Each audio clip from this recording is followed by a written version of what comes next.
Education Station. Manx Radio. Abbey Dental, sponsors of Women Today, for all aspects of today's dental care. Highly recommended throughout the Isle of Man. There is a chance for you to have your say on some legislation which really will have far-reaching implications here in the Isle of Man. The Sexual Offences and Obscene Publications Bill is a major modernisation of our laws. It's some 200 pages long and deals with some pretty complicated issues. We're joined by two members of the Department of Home Affairs who've been responsible for this bill, Dr. Alison, MHK, and Tanya, August-Hanson, MLC. Thank you both so much for being with us this afternoon. First of all, Dr. Alison, why do we need this change? Because we need to keep our laws up to date. That's not just an academic argument. What this bill is doing is protecting victims of crime. It's actually saying what is crime. The last bill was back in 1992, before the internet, before people had mobile phones. We now know that image-based sexual abuse is a real problem for women. We now know that sexual abuse can affect men as well.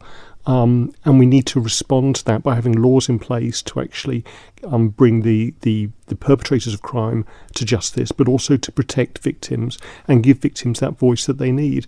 One of the things we've been doing in the Department of Home Affairs is trying to make sure that our legislation is up to date and responds to the needs of people on this island. And so that's why it's really important that we have a consultation on this so we get it right. And so there's another 2 weeks to go on the online consultation. But if people want to feed in by emailing us or contacting the department who don't like doing things online or want to write in, that's absolutely fine as well. How much knowledge do you have to have of this subject area in order to be able to take part in the consultation? You don't have to have that much academic knowledge. Some of the questions are quite basic in terms of what is consent, what people feel about consent. Should it be explicit or implied? What people feel is right and what resonates for them, perhaps due to their own experiences. And I have to say, if anyone who's listening to this during the discussion does get concerned about their own experiences and abuse, I apologise for that. But it's important we get some of these things out in the open so that we can actually help people who are victims of crime address that, but also so that we can have the best law possible to support them if they feel able to actually report that crime, to actually then feed in through the police, feed it in through the court, and actually support them through that period. There may be some people who might say that, sort of taking part in these consultations doesn't really make a difference. But Tanya, what would you say to that? I would say it absolutely does make a difference. My experience of having been, I was only elected in March, and I think that prior to that, I probably had a preconceived idea as to how much input you could actually have into a public consultation and whether or not that would actually be used and worked with and people are actually going to go through it or if it would be ignored. I had my own concerns, but having actually kind of come into the Department of Home Affairs, I'm very, very, very aware that every single response is taken into account. Every single response is taken into account. And you can have a real influence on this legislation by putting those ideas forward. Because if you don't say anything, then it's likely nobody's going to hear you. And if nobody hears you, then, there might be a repercussion or a consequence to that down the line.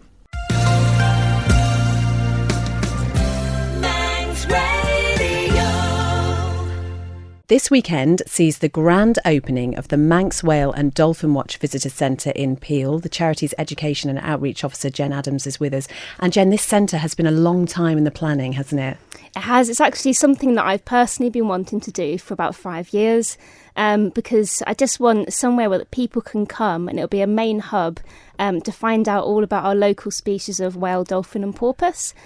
And I'm sure many people will be hugely surprised at just how much variety there is out there in the Manx waters. It is, absolutely. And there's still people today that have never seen whales or dolphins before around the Isle of Man, and they're convinced that they have to go abroad and on whale watching holidays. And you just say, no, you can see them here. And not only that, but we have 5 species that we regularly see at all different times of year, really, really close inshore. And was the Manx Whale and Dolphin Watch, it was established, about 2006, wasn't it? It was 2006, yeah, by a chap called John Galpin, who at the time, he built a beautiful house on the coast in Dalby, and he started to see whales and dolphins. So he wanted to see, what species are these that he's seeing? And he went to do some research, looked around, looked on the internet and books, went to government, and there was no information at all about whales and dolphins.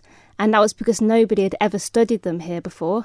So that was why he founded Manx Whale and Dolphin Watch, to find out what we're seeing and how amazing this place is. And how did you get involved with the charity? I came 7 years ago as a volunteer. So we do take volunteers every year, and I was one of them. And at the time, it was just being run by a chap who was doing like the sciencey, all the research and that sort of thing. But not much was done in the way of outreach and education, and that's where my expertise lies. So I was asked to come on board as the education person. And so the team itself, you've got a sort of a core group and then volunteers. How is it set up? Yes, so there's the three of us, myself, my partner Tom, and our colleague Bryony. And between the three of us, we do basically everything. But we do have lots of dedicated volunteers as well that help us out. One of the most important parts is doing land-based surveys. So we trained up 70 people, locals, a couple of years ago to do surveys for us from the coastline. And you're very keen that members of the public report sightings. How well aware are we, would you say? I mean, we talked about this at the start of the programme, of just what is out there. In the last couple of years, awareness has increased massively. Before that, no one was really aware that you could see whales, dolphins and porpoises. Everyone's aware of the basking sharks, but not so much the marine mammals. So just in the last couple of years, awareness is being raised. So we've got a couple of things that we do this. One of them is a WhatsApp live sightings group that has about 300 people on. And so many people have seen their first ever whale or dolphin because of this WhatsApp group. And that's brilliant. So people would just say, there's a whale here, and everyone will just sort of flock there. Yep, so they can be like, right, pod of dolphins up Douglas Head now. 300 people on this group get a ping and they see it instantly. And then if they're in the area, they can just whiz down. So if anyone wants to get involved in that, then the best way to do it is to send us a message on Facebook or an email at info@mwdw.net. Send us a message with your number and I will add you to the group. Nation Station, Manx Radio.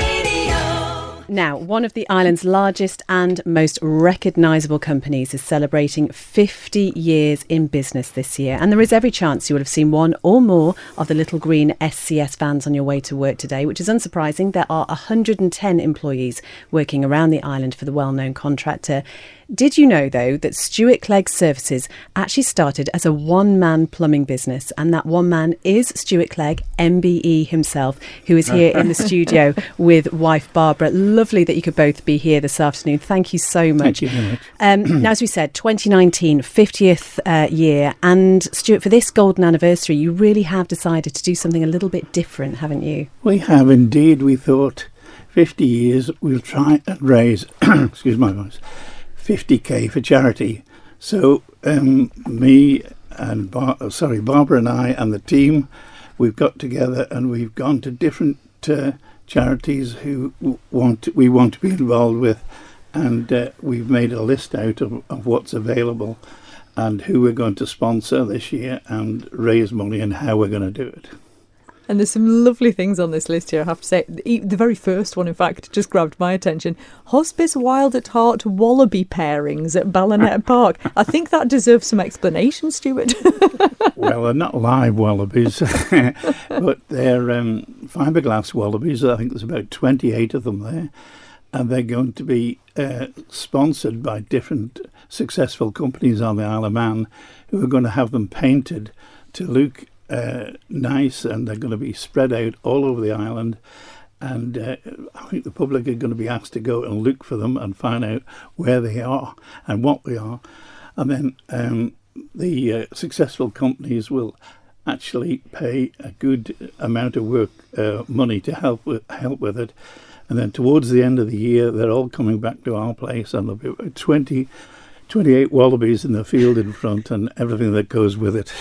So that should be exciting. We'll talk more about some of the other charities that you're supporting a little bit later, but take us back to the very beginning then. How did Stewart Clague Services actually come about? Well, I started and thought to myself, the company I was working for at the time, I thought, I think I could do as well as they are. So I started, and Barbara helped me. But she was working in the bank at the time, so I sort of lived off her income. And for the first year or two, it was a bit tough, but then we employed a plumber, and then a second one and a third one, till we've ended up now with a full team of plumbers, electricians, heating engineers, air conditioning engineers.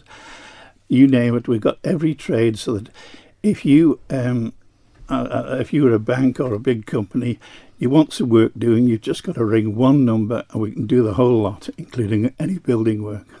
The Nation Station, Manx Radio. Trust was set up in 1997 in memory of Charlie Waller, a young man who took his own life while experiencing depression.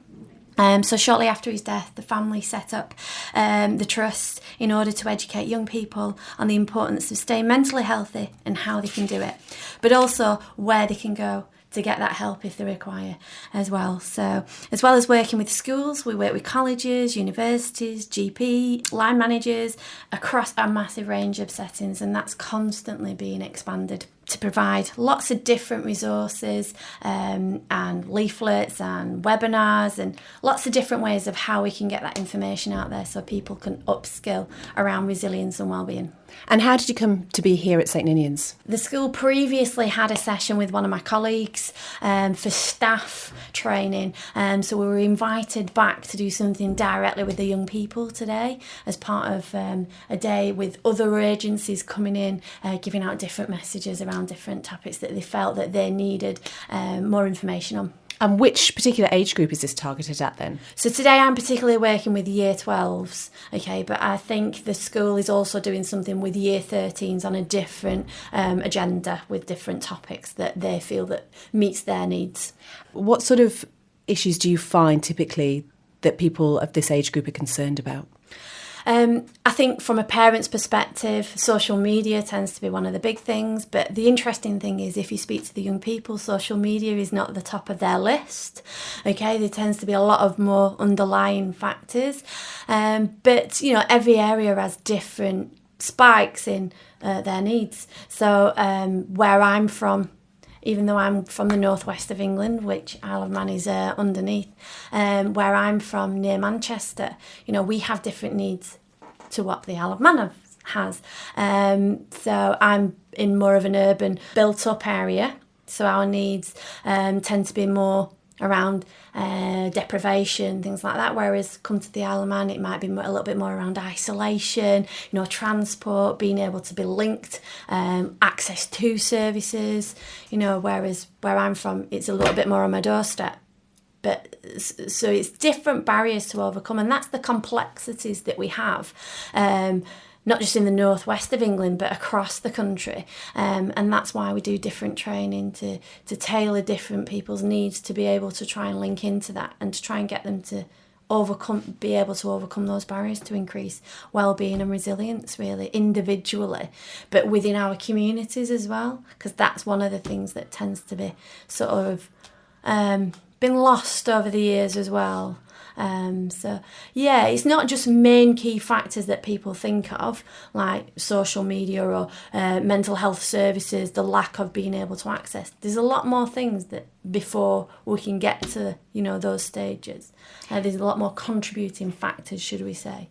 It's really difficult, I think, for parents and guardians to recognise, I guess, when a young person is in a great deal of distress, because typically, you know, teenagers, they do become more isolated. They don't particularly want to spend as much time with their parents. They do, you know, sometimes grunt. I don't know if that seems to be normal. So how do you know as a parent when there is actually something to really worry about? Okay, so there are different signs and symptoms to look out for. And it is really difficult with young people to distinguish whether it's is it a level of distress or is it actually puberty? So these are the complexities, and not one shoe fits all. But definitely Charlie Waller has provided a lot of different resources, not just for the young people, but also parents, to be able to give them more information of how they can spot those signs and symptoms, what's not normal to that young person, or even to themselves as a parent looking after that young person, because it's not always just necessarily about the young person, it's their network as well. The people that they are around could potentially be in distress, and it has knock-on effects. It is complex. It is not one shoe fits all, but what we're trying to do is raise awareness, break down stigma and discrimination around it, make people more aware of their emotions, thoughts, how they think, feel, and how they behave, because then we can do something about it. The Nation Station, Manx Radio. I just have to ask you, before we finish, if you could perform with anyone in the whole wide world, who would it be? If I could perform with anyone in the whole wide world, I really, really couldn't say. My favourite soprano to listen to, if I'm listening to that kind of thing, is Renee Fleming. She's an American soprano. But actually, I think I already perform with the people I'd want to perform with the choir, with Nikki, with Paul, with Ruth, with everybody, and watching my children performing in their sports, with Gavin. I'm really, really lucky. Tell us about your final piece of music. Oh, well, my final piece of music is Manx Voices. This is us singing Ellen Vannon at the Guild just this last year. And the arrangement we're singing of Ellen Vannon was written by Harry Pickard, who founded the choir. Well, Jane Corkill, thank you so much for spending an hour with us on the Conister Rock. Thank you for having me. Here are the Manx Voices. Well,